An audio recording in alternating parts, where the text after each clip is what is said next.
Hello everyone, today we'll talk about how to fix or how to solve the problem of took too much space on the application of Authenticator.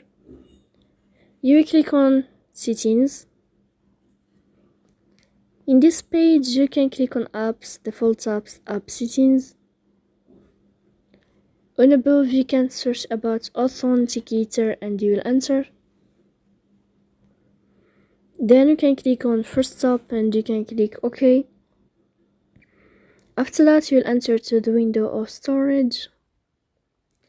Here you can click clear cache. Don't click clear data because that can delete your account.